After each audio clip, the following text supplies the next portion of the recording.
नमस्कार दोस्तों, स्वागत है आप सभी लोगों का मेरे यूट्यूब चैनल पे आने के लिए। नए साल की बहुत-बहुत शुभकामनाएँ। आज हम डिस्कस करने वाले हैं कि 2025 में कहाँ पे इन्वेस्ट करना चाहिए।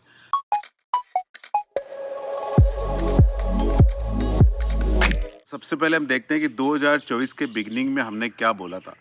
2024 के बिगिनिंग में हमने कहा था कि इंडियन इकोनॉमी कंटिन्यू अच्छा करती रहेगी और वर्ल्ड इकोनॉमी के लिए ये एक बहुत बड़ी एक न्यू एनर्जी इंजन होगी ग्रोथ के लिए। China will continue to decline and Japan and euro zone will maintain the status quo. बिल्कुल वैसा ही हुआ है। US and other emerging markets like India, Poland, Indonesia will provide growth to the world economy with little bit of ups and down। तो बिल्कुल वैसा ही हुआ है। और हमने कहा था कि इंडिया में स्पेशली इंफ्रा पे, डिफेंस पे, मैन्युफैक्चरिंग पे बहुत पैसा खर्च होगा। तो वो हुआ है। इन कंपनियों की अर्निंग ग्रोथ आप लोगों ने देखी है। हमने ये भी कहा कि SME, micro cap, small cap and mid cap are reaching frothy valuation. तो आप देखते हैं इस ईयर के एंड तक आते आते उनमें काफ़ी चैलेंजेस आना चालू हो गया है। हमने कहा था कि आपको डेट में, क्रेडिट फंड में पैसा डालना चाहिए, कॉर्पोरेट बॉन्ड फंड में पैसा डालना चाहिए। तो वहाँ आप देखो 7.5-8% के आसपास रिटर्न आपको मिल रहे हैं। हमने इक्विटी आर्बिट्राज फंड की भी बात की तो वहाँ आपको 7.5 के ऊपर रिटर्न छूट रहा है, 7 7.5 के ऊपर, जो टैक्स एफिशिएंट करीब 6.5% आपके हाथ में आ जाता है, 6 6.5 आपके हाथ में आ जाता है।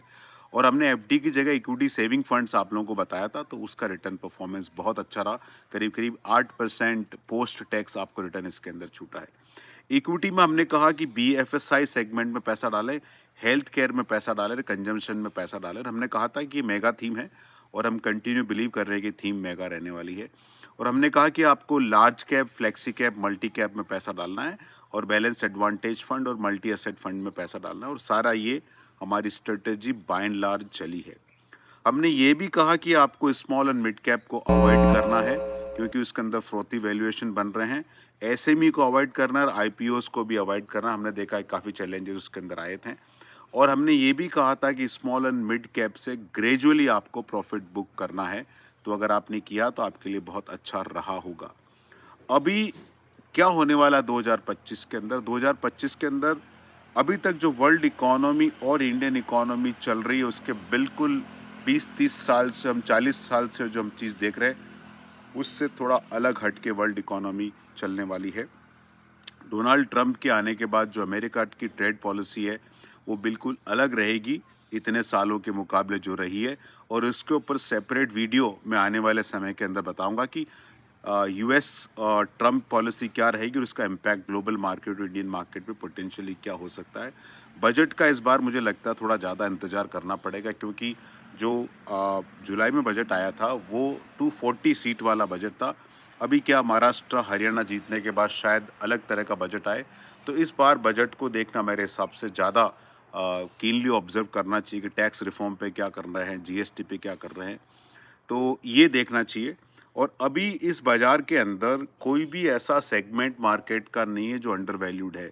तो यहाँ बड़ा रिस्क लेने की ज़रूरत नहीं है। यहाँ हमारे हिसाब से 3-4 मिस्टेक इन्वेस्टर को अवॉइड करनी चाहिए। नंबर 1 मिस्टेक ये है कि जो डिफेंस, इंफ्रा और रेलवेज़, पीएसयू के स्टॉक्स जो बहुत तेज़ चढ़े हैं, उसके बाद उनमें गिरावट आई है, तो काफ़ी लोग उसको एवरेज आउट करने की सोचते हैं। वो गलती ना करें, इन सेक्टर को कंप्लीटली अवॉइड करें। आपके डायरेक्ट स्टॉक्स का पोर्टफोलियो देखें, वहाँ ब्लूएस्ट ऑफ ब्लू चिप का 1 साल, 3 साल, 5 साल, 10 साल का परफॉर्मेंस देखें, तो आपको मालूम पड़ेगा कि ये सारे के सारे जो आपका डायरेक्ट स्टॉक्स का पोर्टफोलियो है, उसका जो टोटल सीएजीआर है, वो निफ्टी इंडेक्स फंड को भी आउट परफॉर्म नहीं कर पाया। ये पिछले वीडियो में मैंने दिखाया है। और आपको इस मार्केट में क्या करना चाहिए? मेरे हिसाब से डेट फंड में एलोकेशन करना चाहिए, इक्विटी सेविंग फंड में एलोकेशन करना चाहिए और बैलेंस एडवांटेज फंड के अंदर एलोकेशन करना चाहिए। मल्टी एसेट फंड अभी मैं रिकमेंड नहीं कर रहा हूँ क्योंकि मुझे लगता है गोल्ड और सिल्वर के ऊपर इस साल कुछ चैलेंजेस हो सकते हैं। तो better you go for balance advantage fund. यहाँ 3 आप कभी भी पैसा डाल सकते हैं, डेट फंड में, इक्विटी सेविंग फंड में और बैलेंस एडवांटेज फंड में आप कभी भी पैसा डाल सकते हैं। लार्ज कैप, फ्लेक्सी कैप और मल्टी कैप के अंदर पैसा डाल सकते हैं, लेकिन यहाँ पैसा आप एक साथ नहीं डालें। कम से कम 6 से 12 महीने की एसटीपी करें और इसके ऊपर डिटेल वीडियो मैं हो सकता है अगले वीक आपको प्रेजेंट करूँ। न्यू अलोकेशन आप स्मॉल कैप में ना करें, मिड कैप में ना करें और सेक्टरल फंड के अंदर बिल्कुल ना करें। जो आपकी एसआईपी चल रही है वो चलती रहने दीजिए।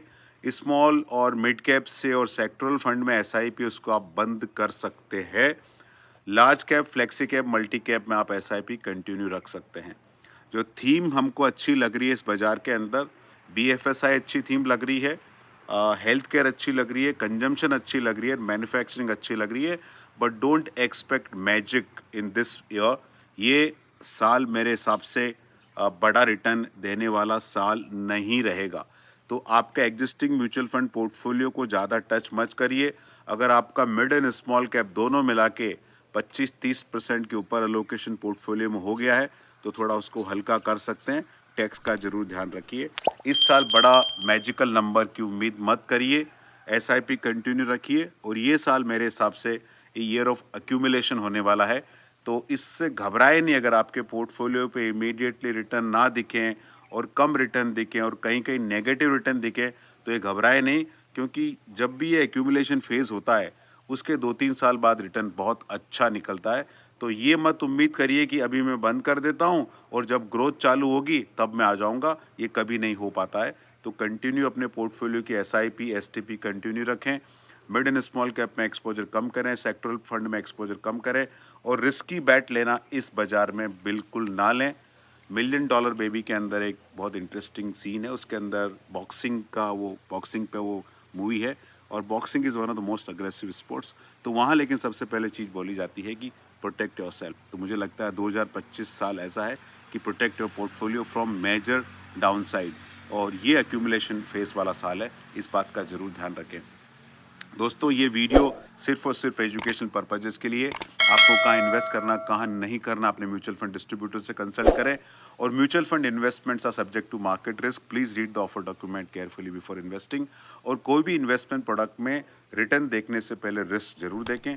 ये जो मैंने एक्सप्लेन किया पास्ट का डेटा है, फ्यूचर में ऐसा होगा कि नहीं होगा मुझे पता नहीं है। और फाइनली दोस्तों ये आपका पैसा है, आपका फ्यूचर है, आप डिसाइड करें।